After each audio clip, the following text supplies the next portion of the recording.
இந்த காட்சியை பாருங்க. வாழ்க்கைன்னா அப்படிதான் இருக்கும். யாராவது இருப்பாங்க, எல்லாம் போயிடுவாங்க.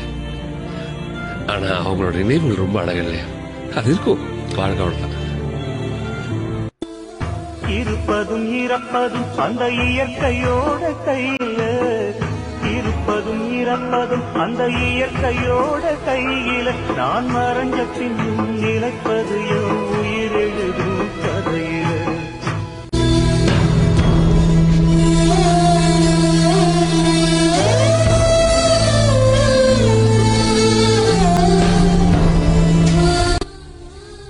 நம்முடைய மரணம் எப்பொழுது எந்நேரத்தில் வரும் என்று யாருக்குமே தெரியாது.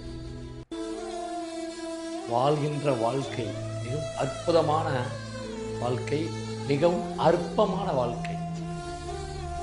இருக்கிற வரைக்கும் மகிழ்ச்சியா வாழுங்க, மனிதர்களோடு ஒற்றுமையா வாழுங்க, உறவுகளோடு பேணி காத்து வாழுங்க, நன்மையே செய்யுங்க, நல்லவனா வாழுங்க. வாழ்க்கை மகிழ்ச்சியா இருக்கும்.